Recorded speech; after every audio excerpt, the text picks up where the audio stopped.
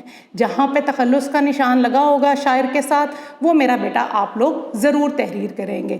چھوٹی چھوٹی جو باتیں ہوتی ہیں ان کا دھیان ضرور رکھا کریں، کوشش کیا کریں کہ جو آپ کو جس دن جو چیز پڑھائی جا رہی ہے میرا بیٹا آپ اس کو اسی دن ریڈ کریں اس میں، تاکہ آپ کو جو بات سمجھ نہ آئے آپ اسی ٹائم اس کو پوچھ بھی سکیں، اس کے پریکٹس کیا کریں۔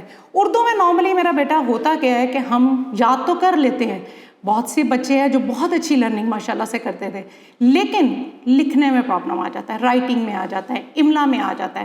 تو انشاءاللہ یہ بھی آئندہ آنے والے لیکچرز میں بتائیں گے کہ آپ نے املا امپروو کرنے کے لیے آپ کی مسٹیکس نہ ہوں، اس کے لیے ہم کیا کریں گے کہ ہم اگر کچھ یاد کر رہے ہیں، مثال کے طور پہ یہ ہمیں فساد اور جھگڑے ہمیں لکھنا نہیں آ رہا، ہم پڑھتے پڑھتے اس کو انڈر لائن کر لیں گے اور ہم اس کی پریکٹس کرتے رہیں گے تاکہ ہماری جو ہے یہ اس میں آئندہ سے مزید غلطی نہ آئے۔ تو خواجہ الطاف حسین حالی نے نظم نعت لکھی۔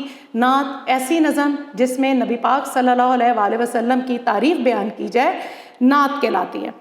مولانا الطاف حسین حالی، مولانا حالی 1837 میں پانی پت میں پیدا ہوئے۔ جب آپ 9 برس کے تھے کہ ان کے حالی کے والد کا انتقال ہو گیا۔ حالی کے والد کے انتقال کے بعد حالی کی پرورش ان کے بھائیوں نے کی۔ آپ نے اردو شاعری کی اصلاح کا بیڑا اٹھایا اور آپ 1914 میں آپ وفات پا گئے۔ پہلا شعر، اس میں کوئی شک نہیں کہ آپ صلی اللہ علیہ وسلم ہمارے آخری نبی ہیں۔ آپ صلی اللہ علیہ وسلم کو اللہ تعالیٰ نے تمام جہانوں کے لیے رحمت بنا کر بھیجا۔ سب اس سے فیملیئر ہیں، جانتے ہیں کہ اسلام سے پہلے، نبی پاک صلی اللہ علیہ وسلم سے پہلے اس جہالت چھائی ہوئی تھی پورے معاشرے پر۔ لوگ دوسروں کے ساتھ برا سلوک کرتے تھے، عورتوں کی کوئی عزت نہ تھی، یتیموں، بے سہاروں، علاوہ بے کسوں کے آپ والی بن کے آئے۔ آپ کے آنے سے تمام لوگ جو تھے وہ آپ ان سب کے مددگار بن کے آئے۔ آئیے اپنی نظم کا ہم آغاز کرتے ہیں۔ وہ نبیوں میں رحمت لقب پانے والا، مرادیں غریبوں کی بر لانے والا۔ بر لانا مطلب پوری کرنا، مرادیں یعنی کہ جو ایک آپ کی خواہش ہوتی ہے وہ کرنا، خواہشات کو پورا کرنا۔ لقب کسے کہتے ہیں؟ وہ نام جو کسی خوبی کی وجہ سے مشہور ہو جائے اس کو ہم لقب کہتے ہیں۔ اچھا، اب شعر لکھنے کا ایک طریقہ ہے کہ آپ نے یہ شعر لکھ دیا، اس کے بعد آپ لکھیں گے نظم کا عنوان۔ نظم کا عنوان آپ کی کیا ہے؟ نعت۔ پھر آپ لکھیں گے شاعر کا نام۔ شاعر کا نام آپ کا کیا ہے؟ خواجہ الطاف حسین حالی۔ دین آپ لکھیں گے مفہوم۔ اب مفہوم کیا ہے؟ مفہوم کا مطلب یہ ہے کہ اس شعر کا مطلب کیا ہے۔ آپ نے اس کو ایکسپینڈ نہیں کرنا، جو سوال میرا بیٹا پوچھا جائے ہم نے اس کا ویسا ہی آنسر دینا ہے۔ ہمارا سوال آتا ہے درج ذیل اشعار کے مفہوم تحریر کریں، تو میرا بیٹا ہم نے اس کے مفہوم ہی تحریر کرنا ہے۔ اس شعر میں شاعر کہتا ہے ہمارے نبی صلی اللہ علیہ وسلم کو اللہ تعالیٰ نے تمام نبیوں میں رحمت للعالمین کا لقب ملا۔ آپ صلی اللہ علیہ وسلم اللہ تعالیٰ کے آخری نبی ہیں۔ ارشاد خداوندی ہے وما ارسلنک الا رحمت للعالمین، اور ہم نے آپ کو تمام جہانوں کے لیے رحمت بنا کر بھیجا۔ اچھا، شعر کی مفہوم کرتے وقت، لکھتے وقت آپ نے اس چیز کا دھیان رکھنا ہے کہ دونوں ہی مصروں کی آپ نے مفہوم تحریر کرنا ہے۔ نظم کا جو پہلی لائن ہوتی ہے اس کو یہ مصرع کہتے ہیں، یعنی کہ آدھا شعر۔ جب یہ 2 مصروں پہ مشتمل ہو جاتا ہے تو یہ شعر بن جاتا ہے۔ تو شاعر اس میں کہتے ہیں، عشاء میں شاعر نبی پاک صلی اللہ علیہ وسلم کے بارے میں کہتے ہیں کہ اللہ تعالیٰ نے آپ صلی اللہ علیہ وسلم کو رحمت للعالمین کا لقب ملا۔ لقب کا میں نے ابھی آپ کو بتایا، وہ نام جو کسی خوبی کی وجہ سے باعث مشہور ہو جائے اس کو ہم لقب کہتے ہیں۔ آپ صلی اللہ علیہ وسلم کو رحمت للعالمین کا لقب ملا۔ ہمارے پیارے نبی صلی اللہ علیہ وسلم غریبوں اور مسکینوں کی مرادیں پوری کرنے والے بن کر آئے، یعنی کہ آپ صلی اللہ علیہ وسلم کے آنے سے پہلے کوئی پرسان حال نہیں تھا۔ جب آپ صلی اللہ علیہ وسلم اس دنیا میں تشریف لائے تو اس کے بعد بارے میں شاعر کہہ رہے ہیں کہ ہمارے پیارے نبی غریبوں اور مسکینوں کی مرادیں پوری کرنے والے بن کر آئے۔ جی امید ہے میرا بیٹا آپ کو پہلا شعر کا مفہوم سمجھ میں آ گیا ہوگا۔ دوسرا ہے مصیبت میں غیروں کے کام آنے والا، وہ اپنے پرائے کا غم کھانے والا۔ غم کھانا مطلب فکر کرنا۔ شاعر اس شعر میں، پھر ہم ویسے ہی لکھیں گے، آپ کو یہ شعر آیا، آپ نے سب سے پہلے لکھا نظم کا عنوان، آپ نے لکھا نعت، پھر آپ نے لکھا خواجہ الطاف حسین حالی، اوپر تخلص کا نشان بھی ڈالا، پھر ہم اس کا مفہوم لکھیں گے۔ مفہوم کیا ہے؟ اس شعر میں شاعر کہتا ہے کہ حضرت محمد صلی اللہ علیہ وسلم ہر مصیبت میں اپنوں اور غیروں کے کام آتے تھے۔ آپ صلی اللہ علیہ وسلم ہی کی ذات ہے، شاعر کہتا ہے کہ جو غریبوں کی مرادیں پوری کرنے والے آپ بن کر آئے۔ آپ بے کسوں کا، آپ سے پہلے بے سہارا لوگوں کا کوئی ٹھکانہ نہ تھا، لیکن جب آپ صلی اللہ علیہ وسلم اس دنیا میں تشریف لائے تو آپ صلی اللہ علیہ وسلم ان کی مرادیں پوری کرنے والے بن کر آئے۔ آپ صلی اللہ علیہ وسلم اپنے اور پرائے سب کا غم کھانے والے بن کر آئے۔ فقیروں کا ملجا، ضعیفوں کا ماوا، یتیموں کا والی، غلاموں کا مولا۔ ملجا، یہ اوپر آپ کا بلو سے لکھا گئے ہیں الفاظ کے معنی۔ ملجا کے معنی جائے پناہ، اور ضعیف کسے کہتے ہیں؟ بوڑھے لوگوں کو۔ والی کسے کہتے ہیں؟ مددگار کو۔ مولا، آقا یا مالک۔ تو شاعر یہاں پہ کہتے ہیں، ایک سیکنڈ،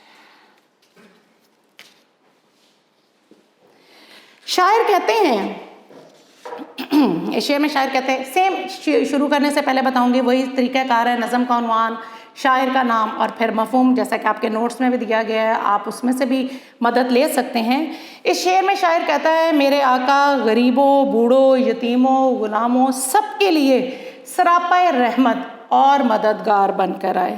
آپ صلی اللہ علیہ وسلم یتیموں کے سرپرست اور مددگار تھے۔ آپ صلی اللہ علیہ وسلم غلاموں کے آقا اور مالک تھے۔ ایک بات میرا بیٹا، نبی پاک صلی اللہ علیہ وسلم کے بارے میں جتنی بھی ہم ذکر کریں، ان کی شان کا ذکر کریں، وہ کم ہے، لیکن نعت اور حمد کی مفہوم لکھتے وقت میرا بیٹا اس چیز کا ہم دھیان رکھتے ہیں کہ جو بات شعر میں پوچھی گئی ہے ہم صرف اور صرف وہی تحریر کریں، وہی بات ہم یہاں پر بیان کریں۔ تو مفہوم آپ نے لکھنا ہے۔ پھر دوبارہ بتاتی ہوں، نعت کو ہم پڑھ رہے ہیں، وہ نظم جس میں نبی پاک صلی اللہ علیہ وسلم کی تعریف بیان کی جائے اس کو ہم نعت کہتے ہیں۔ آپ کی کتاب میں نظم نعت خواجہ الطاف حسین حالی نے تحریر کی ہے اور ہم اسی کو دیکھ رہے ہیں۔ چوتھا شعر ہے، خطا کار سے درگزر کرنے والا، بد اندیش کے دل میں گھر کرنے والا۔ خطا کار کون ہوتا ہے؟ جو غلطی کرتا ہے۔ درگزر کرنے والا، معاف کرنے والا۔ ہمارے نبی صلی اللہ علیہ وسلم کی بہت بڑی صفت ہے معاف کر دینا۔ آپ صلی اللہ علیہ وسلم سب کو معاف کر دیا کرتے تھے۔ یہاں پہ آپ سب کو پتہ ہے فتح مکہ کے موقع پر کیا ہوا تھا، امید ہے آپ کو پتہ ہوگا، ہم آگے ذکر کرتے ہیں اس کا بھی۔ بد اندیش، برا چاہنے والا۔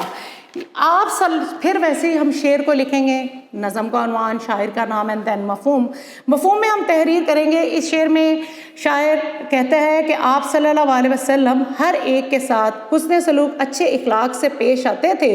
آپ صلی اللہ علیہ وسلم کی ذات گناہ گاروں کو معاف کر دینے والی ہے۔ آپ اپنے اعلیٰ اخلاق سے دشمنوں کو معاف کر دیتے تھے، ان کی خطاؤں کو، ان کی غلطیوں کو معاف کر دیتے تھے، اور اگر کوئی برا سوچتا تھا اس برا سوچنے والوں کے لیے بھی آپ خیر خواہ بن کر آئے۔ مفاسد کا زیر و زبر کرنے والا، قبائل کو شیر و شکر کرنے والا۔ مفاسد کسے کہتے ہیں؟ فساد، جھگڑے، شیر و شکر بہت دوستی ہونا، قبائل قبیلے کی جمع ہے۔ تو شاعر یہاں پہ کیا کہتے ہیں؟ آپ صلی اللہ علیہ وسلم کے آمد سے پہلے جو قریش تھے وہ بہت سے قبیلوں میں بٹے ہوئے تھے، تو آپ صلی اللہ علیہ وسلم نے کیا کیا؟ تمام فسادات کو جڑ سے ختم کر دیا، اور تمام قبائل جو کہ مختلف قبیلوں میں بٹے ہوئے تھے ان کو پیار و محبت کا درس دیا۔ یعنی کہ آپ صلی اللہ علیہ وسلم نے جتنے برائیاں تھیں، جھگڑے تھے، آپ نے ان کو جڑ سے اکھاڑ دیا، اور مختلف قبائل جو آپس میں دشمنی ان میں رہتی تھی ان کو ختم کر کے ان میں آپس میں دوستی پیدا کر دی۔ یعنی کہ انہوں نے دشمنی ختم کر دی اور ان کو آپس میں دوست بنا دیا۔ اتر کر ہرا سے سوئے قوم آیا، اور ایک نسخہ کیمیا ساتھ لایا۔ شعر نمبر 6۔ امید ہے اس سے پہلے 5 جو شعر ہیں وہ آپ کو سمجھ میں آ گئے ہوں گے۔ ہرا سے مراد یہاں پر غار ہرا ہے۔ آپ سب کو پتہ ہے کہ آپ صلی اللہ علیہ وسلم پر غار ہرا میں قرآن مجید نازل ہوا، تقریباً 23 سال کے عرصے میں۔ سوئے قوم کی طرف نسخہ کیمیا، سونا بنانے کا طریقہ، لیکن یہاں پر قرآن پاک شاعر کی مراد ہے۔ شاعر کہتا ہے غار ہرا میں آپ صلی اللہ علیہ وسلم پر قرآن پاک نازل ہوا، اور آپ قوم کی طرف نسخہ کیمیا یعنی قرآن مجید مقدس کتاب لے کر آئے۔ یعنی کہ آپ غار ہرا سے آئے قوم کی طرف اور انہیں قرآن پاک کا تحفہ دیا، جس پر عمل کر کے ہم اپنی زندگیوں کو بہت بہتر اور بہت اچھا بنا سکتے ہیں۔ مسے خام کو جس نے کندن بنایا، کھڑا اور کھوٹا الگ کر دکھایا۔ مسے خام کہتے ہیں کچا تانبا، کندن مینز خالص سونا، اور کھڑا اور کھوٹا تو آپ کو پتہ ہے، ظاہری بات ہے، جو نکارا ہوگا، فریبی ہوگا، کھڑا خالص۔ پھر وہی آ گیا کہ آپ صلی اللہ ہم سب سے پہلے نظم کا عنوان لکھیں گے، پھر ہم شاعر کا نام لکھیں گے، اور دین ہم اس کا مفہوم تحریر کریں گے۔ یہاں پہ شاعر کہتے ہیں کہ آپ صلی اللہ علیہ وسلم نے ہر انسان کو عزت اور توقیر دی، اس کو عزت دی۔ اس سے پہلے آپ صلی اللہ علیہ وسلم کے آنے سے پہلے معاشرے میں لوگوں کی کوئی عزت نہ تھی، جو کمتر تھا اس کو بہت ہی برا سمجھا جاتا تھا، لیکن آپ صلی اللہ علیہ وسلم نے آ کر ہر انسان کو عزت اور توقیر دی، اور اچھے اور برے کی تمیز دی۔ آپ صلی اللہ علیہ وسلم نے کچے تانبے کو خالص بنا دیا، یعنی آپ نے جاہل اور ان پڑھ لوگوں کو، ان کو بھی عزت آپ نے بخشی۔ کھڑا اور کھوٹا جو تھا آپ نے الگ کر دیے۔ یہاں پہ امید ہے آپ کو یہاں تک میرا بیٹا سمجھ میں آ گئی ہوگی۔ نظم نعت نبی پاک جس نظم میں نبی پاک صلی اللہ علیہ وسلم کی تعریف بیان کی جائے اس کو ہم نعت کہتے ہیں۔ شاعر یہاں پہ آپ صلی اللہ علیہ وسلم کے بارے میں بتا رہا ہے کہ آپ صلی اللہ علیہ وسلم کے آنے سے پہلے جو معاشرے کے حالات تھے، لوگ بہت سے بتوں کی پوجا کرتے تھے، بھائی بھائی کا دشمن تھا، عورتوں کو کوئی عزت نہیں دی جاتی تھی، بیٹیوں کو پیدا ہوتے ساتھ زندہ دفنا دیا جاتا تھا۔ لیکن نبی پاک صلی اللہ علیہ وسلم کے آنے سے آپ صلی اللہ علیہ وسلم نے آ کے تمام جھگڑوں کو ختم کر دیا۔ آپ صلی اللہ علیہ وسلم تمام غلطیوں کو معاف کر دینے والے تھے۔ آپ صلی اللہ علیہ وسلم ہر ایک کے ساتھ حسن سلوک سے پیش آتے، خطاؤں کو معاف کر دیتے، غلطیوں کو معاف کر دیتے۔ اگر کوئی برا سوچتا تو اس برا سوچتے والے کے لیے بھی آپ خیر خواہ بن کر آئے۔ آپ صلی اللہ علیہ وسلم نے تمام جھگڑوں کو ختم کر دیا، تمام قبائل کو پیار و محبت کا درس دیا، تمام قبائل کو ایک کر دیا۔ آپ غار ہرا سے قوم کے لیے قرآن پاک کا تحفہ لے کے آئے، جس پر عمل کر کے ہم اپنی زندگیوں کو بہت بہتر بنا سکتے ہیں۔ شعر نمبر 8 تھا، عرب جس پہ کرنوں سے تھا جہل چھایا، پلٹ دی بس ایک آن میں اس کی کایا۔ عرب جس پہ کرنوں سے تھا جہل چھایا، عرب جس پر صدیوں سے جہالت چھائی ہوئی تھی، آپ صلی اللہ علیہ وسلم نے دین کی تبلیغ کی اور جہالت کے اندھیروں سے نکالا۔ آپ نے عرب میں دین کی شمع روشن کی اور انہیں جہالت کے اندھیروں سے نکالا، دین کی تبلیغ کی اور بتایا کہ کس طرح ہم اس پر عمل کر کے اپنی زندگیوں کو بہتر بنا سکتے ہیں۔ نظم کا آخری شعر، رہا ڈر نہ بیڑے کو موجے بلا کا۔ بیڑے کسے کہتے ہیں؟ بیڑا ناؤ یا کشتی کو، موجے بلا مصیبتوں کی کثرت، ادھر سے ادھر پھر گیا رخ ہوا کا۔ اس شعر میں شاعر کہتے ہیں آپ صلی اللہ علیہ وسلم نے اس دنیا میں آ کر امت مسلمہ کی کشتی کو پار لگا دیا۔ آپ صلی اللہ علیہ وسلم کی تعلیمات سے رہتی دنیا تک مسلمان استفادہ حاصل کرتے رہیں گے۔ حضور صلی اللہ علیہ وسلم نے ہوا کا رخ بدل دیا، یعنی اسلام کی کشتی کو کشتی اسلام کو مصیبتوں کی کثرت کا کوئی خوف نہ رہا، کیونکہ حضور صلی اللہ علیہ وسلم کی تعلیمات سے رہتی دنیا تک مسلمان فائدہ حاصل کرتے رہیں گے۔ جی، یہ آپ کے میرا بیٹا اس کے 9 شعر تھے، اس کو آپ نے میرا بچہ یاد کرنا ہے۔ اگر آپ سے اکٹھے یاد نہیں ہوتے تو آپ اس کو 4 شعر کر کے اس کے مفہوم جو تھے وہ یاد کریں، اور خالی یاد ہی نہیں میرا بیٹا کریں گے، آپ اس کو یاد کر کے تحریر بھی کریں گے تاکہ آپ کو یہ بہت اچھی طرح ازبر ہو جائے۔ تو یہاں تک میرا بیٹا آپ کا یہ نظم نعت کا لیکچر تھا۔ آپ نے اس کو بہت اچھی طرح کرنا ہے۔ اس میں پھر وہی بات، آپ نے نظم کا عنوان ذہن میں رکھنا ہے، آپ نے شاعر کا نام ذہن میں رکھنا ہے۔ شاعر کا نام اس کا خواجہ الطاف حسین حالی۔ آپ دیکھیں گے کہ حالی کے اوپر ایک نشان ہے، تخلص۔ میں نے آپ کو اس سے پہلے بھی بتایا، وہ مختصر نام جو شاعر اپنے اشعار میں استعمال کرتے ہیں انہیں ہم تخلص کہتے ہیں۔ تو نظم نعت نے آگے بھی بات کی کہ نظم نعت اور ہم سے جو بات پوچھی جائے گی شعر کے اندر ہم وہی تحریر کریں گے۔ نبی پاک صلی اللہ علیہ وسلم کی ذات کے بارے میں ہم جتنا بھی لکھیں، جتنا بھی تحریر کریں وہ کم ہے، لیکن جتنی بات میرا بیٹا شعر میں آپ سے پوچھی جا رہی ہے آپ اس کو اتنا ہی تحریر کریں گے۔ تو آپ نے اس کو بہت اچھے طرح یاد کرنا ہے۔ جی میرا بیٹا، یہ تھی آپ کی نظم نعت۔ آگے بھی بتایا آپ کو کہ نظم کا آپ کا ایک سوال آتا ہے پیپر میں کہ درج ذیل اشعار کے مفہوم تحریر کریں، نیز نظم کا عنوان اور شاعر کا نام بھی تحریر کریں۔ تو یہی میں نے آپ کو آگے بھی بتایا کہ آپ نے ہر شعر، اگر آپ کو جو ایک ہی نظم سے شعر آئیں گے تو آپ نے ہر شعر سے پہلے اگر لکھیں گے تو خوبصورتی بھی لگے گی، تو آپ شعر پہلے لکھیں، پھر آپ نیچے اس کا نظم کا عنوان لکھیں، پھر شاعر کا نام، اور دین آپ مفہوم لکھ کے اپنا شعر کمپلیٹ کریں۔ اس طرح ہمارے امید ہے آپ کو یہ 9 شعر جو ہیں وہ سمجھ میں آ گئے ہوں گے۔ اب ہم اس کی مشقی سوالات میں سے دیکھتے ہیں کہ ہم نے کیا کرنا ہے۔ ہم اس کے درج ذیل سوالات کے مختصر جوابات تحریر کریں، ہم وہ کریں گے۔ پھر ہم انشاءاللہ اس کے سینٹنسز یعنی کہ جملے کریں گے، اس میں جو دیے گئے ہیں آپ کے مشقی سوالات میں۔ تو آئیے میں آپ کو یہ بتاتی ہوں کہ سب سے پہلے شعر آپ کیسے لکھیں گے، پھر آپ جو ہے اس کے سوال جو آپ دیکھتے ہیں۔ جی سب سے پہلے ہم پہلا شعر لکھتے ہیں۔ آپ کو مثال کے طور پہ یہ آپ نے مارجن لائن لگائی، آپ کاپی یا پیپر پہ لکھنے کے لیے آپ نے یہاں لکھا شعر 1، وہ نبیوں میں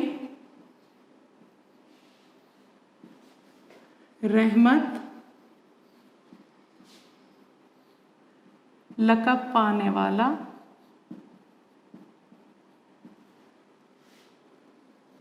مرادیں